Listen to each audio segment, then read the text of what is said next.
Welcome once again to Space and Harmony, in Harmonia of Life. Those of you who are honest, sincere, and have been investigating to know yourselves deeper, to find your true way of authenticity in life, probably have realized as well that the more you investigate yourself and the deeper you want to go, more obstacles come in the way. And this is a paradox, apparently, but it's due to a very simple principle, which is light casts shadow, always. So if you bring consciousness and become aware of a deeper conscience in yourself, obviously you are also going to become more aware of the dark, the shadow, some say. Obviously in society, in this world, we have to live with an acquired personality, which is the shadow. And recalling what I already said in previous episodes, this is the entity, not the being. So the personality that we have acquired is more an object, an entity governed by electromagnetic forces, and also parasitic entities that consume energy.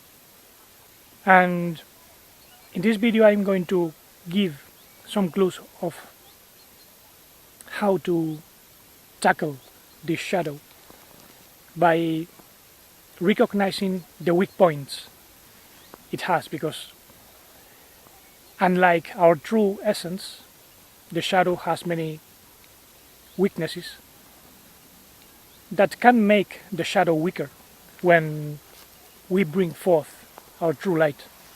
Remember that our true essence is expressing exactly what the Master expressed 2000 years ago. He was an expression of the universal man, of the universal body of being, the universal name, the divine vibration, which is I am the true love that opens the space to the light of truth and full vitality in calm. This is the I amness that each one of us must express, being a cell of this universal body of being. And as such we are a vehicle that allows the Infinite One to express through ourselves. This is why the Infinite can tackle and overcome the shadow through us, because he has no limits. The shadow has many limits. And the first weak point that we should take into account is the tendency to have no true aim in life. Remember that in the tree of life, the first true sphere fruit is the finality of expressing the way, the truth, and the life. And obviously in the tree of knowledge, which is the tree in which the shadow is crucified, is a tree in which there is no true purpose. In fact, in society, those who rule want us to exist without an aim. This is why we are distracted with so many things, even in the school and in the traditions of our families. We are told what to do. We are not helped to find our true essence, our true mission in life. We are told you have to do this, you have to do that. And obviously if we don't have an aim, we cannot express our gifts. If you recall, the following sphere in the tree of life is the crown of distribution, Keter, giving out the gifts so we grow. But in the tree of knowledge, which is the false tree of life, there is no distribution, because there is no awareness of the mission and the gifts. So we cannot have a crown of life. We cannot rule our shadow.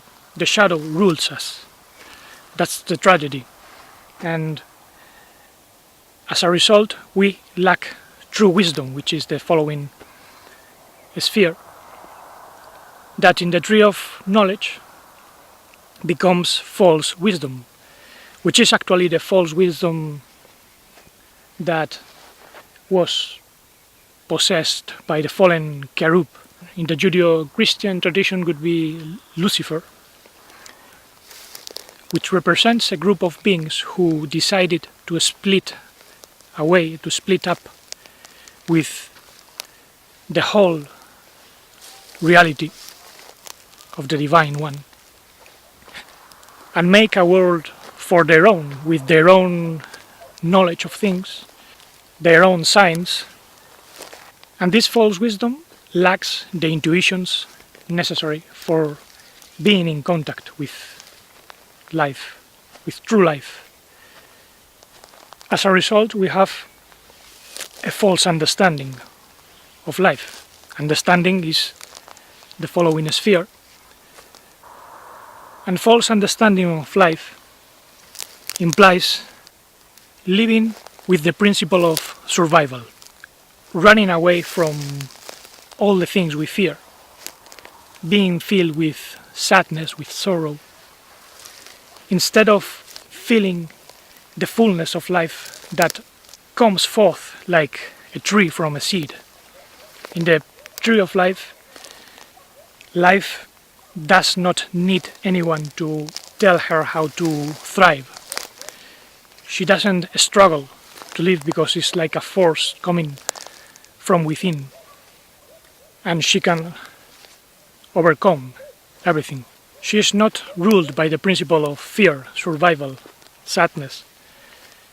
And this lack of true understanding and true wisdom leads to a lack of universal conscience, which is the union, as we saw, of wisdom and understanding.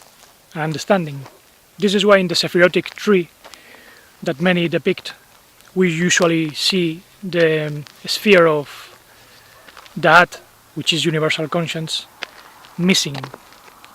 Instead, many put knowledge, which is the knowledge of good and bad. Obviously, when there is no universal conscience, there is a sense of duality.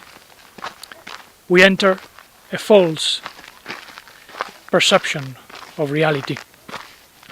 So when we come to the sphere of mercy, we don't have true mercy, but the dual morality that rules society. People smiles to everyone else, but they say all sorts of barbarities about others on their back.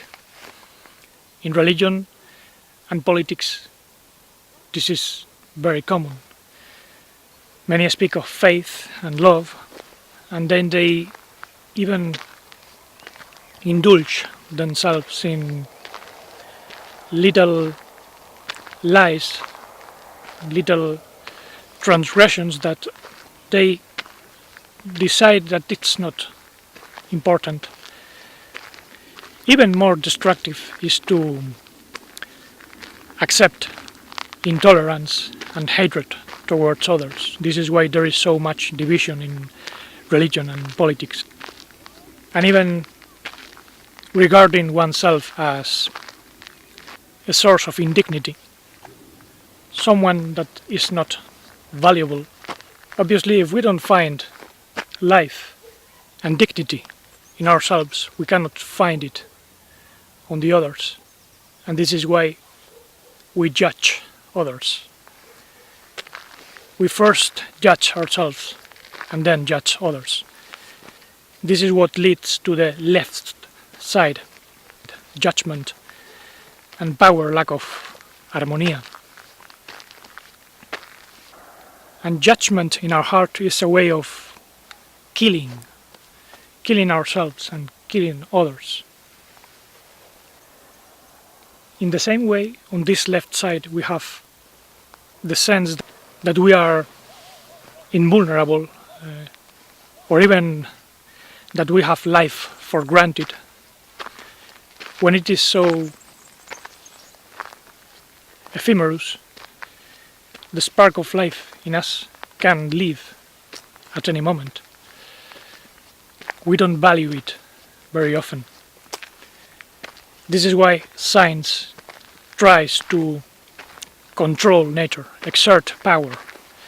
This is the unbalance on this sphere of Geburah in the tree of knowledge.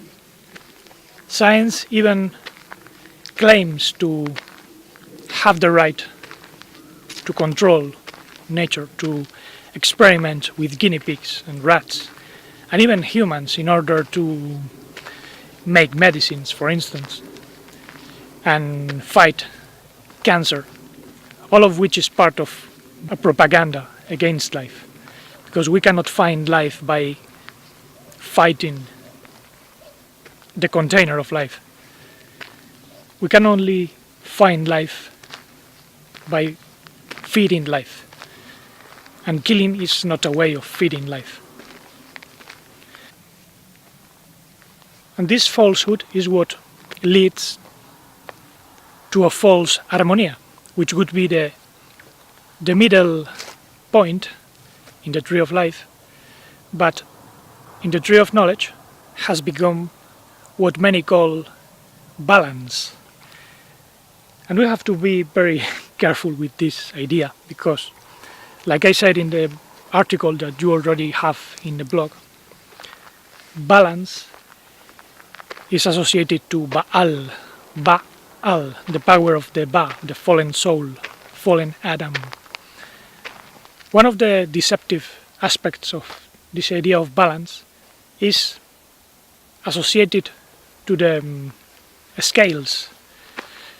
In Egypt, this was symbolized by the goddess Ma'at, a balance between two sides, but this is problematic, because as I said in the article, balancing two sides is like a game of tennis.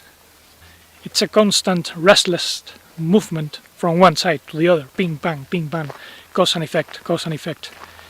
Obviously, if you throw a ball against the wall, it's gonna come back to you, and if you don't step aside, the ball is gonna hit you.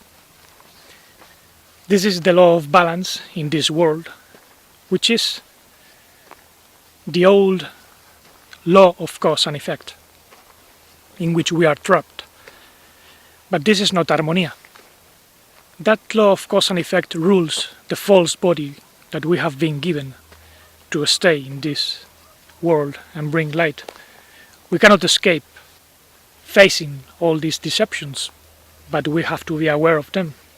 And it seems that fallen Adam keeps believing that we can mix pleasures and things that we regard positive here on this false world of illusion with what we could consider as spiritual.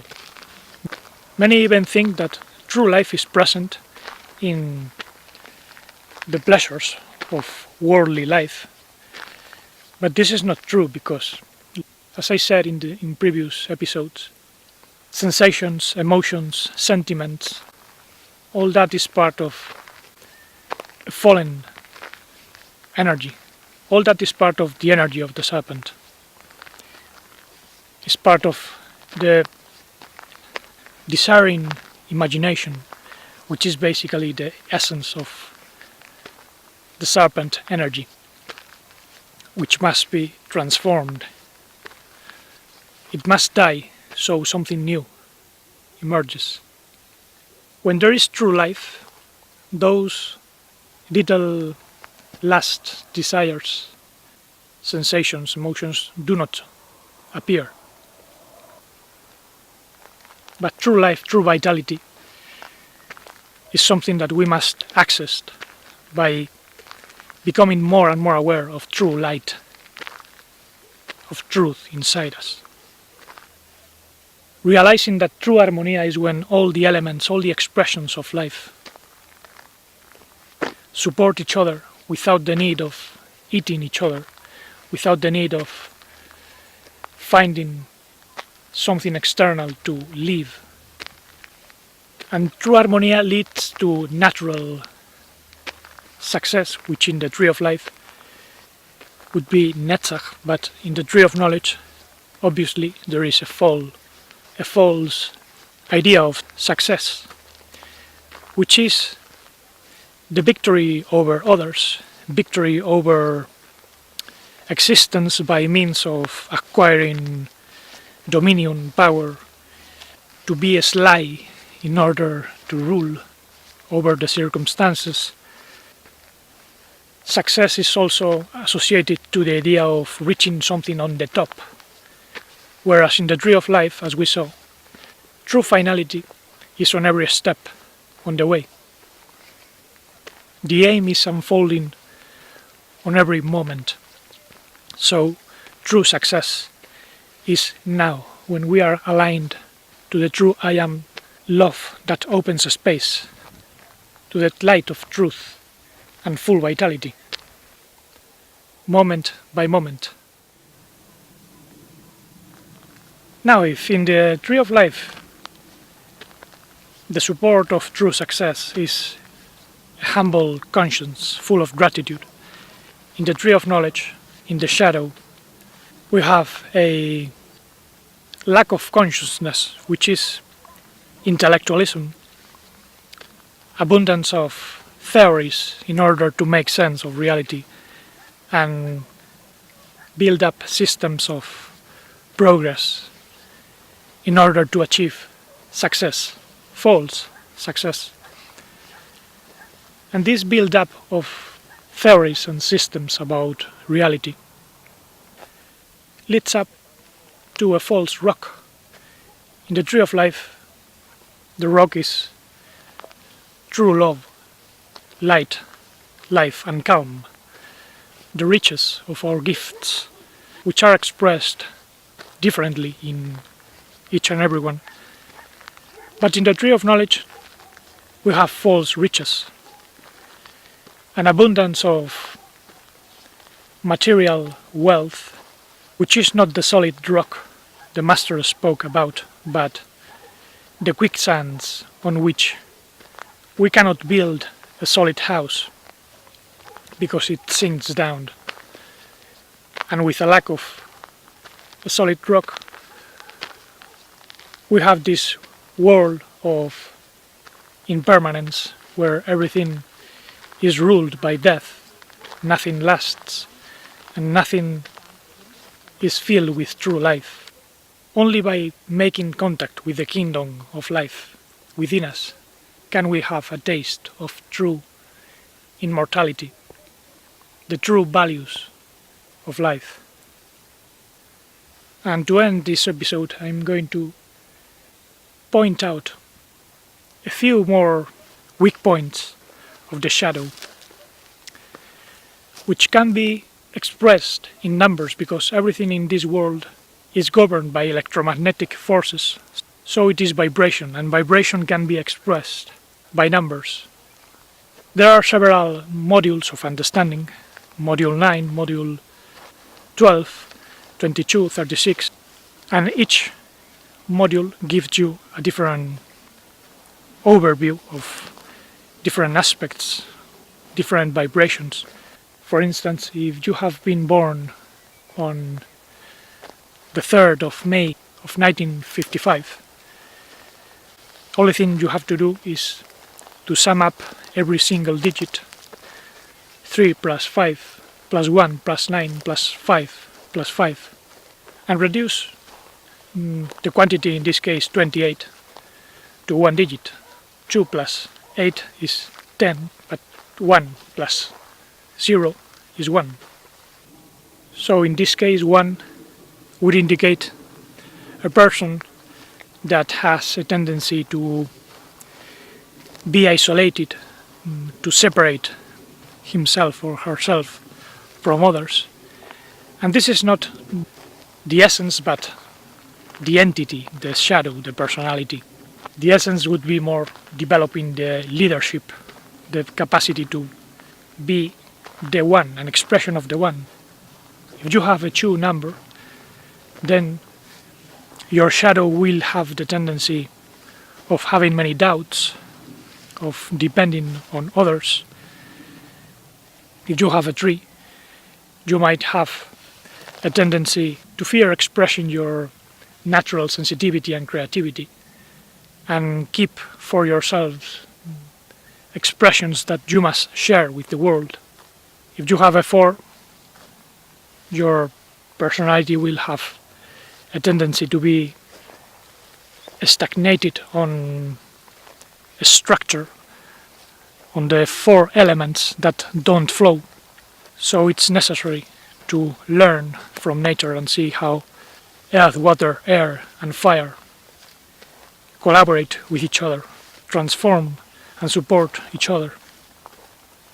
If you have a 5, your personality will have a tendency to a lack of discipline, difficulties in finding freedom,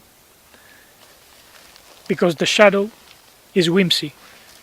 It wants its own selfish freedom. And those personalities expressed by the number 6 would be persons with a tendency of having emotional attachments, especially to the family, of having a structural egoism, making others go around oneself. They might even have an ideal about the perfect family, but they are not able to experience this ideal family. As for the 7th, this would be people attentive to details, but instead of cultivating introspection, consciousness, going inwards, they focus too much on the defects of others and try to rule others instead of themselves. 8th would be people ambitious, obsessed with money and a vengeful sense of justice. They are the first in seeking retaliation or vengeance. And the 9th would be people that having much experience and wisdom decide to keep it for themselves and live like hermits, isolated. Now these are general traits. Much more can be expressed in other modules. I leave this for other occasion. Thank you for listening. I hope you enjoyed this video. And until the next time, keep your shadow before your eyes. Do not let it rule over you. Find the way, because if you are listening and you are interested in finding yourself, then you have inside a self, and you must be an expression of the true way, of conscious love, light of truth, and true life in count.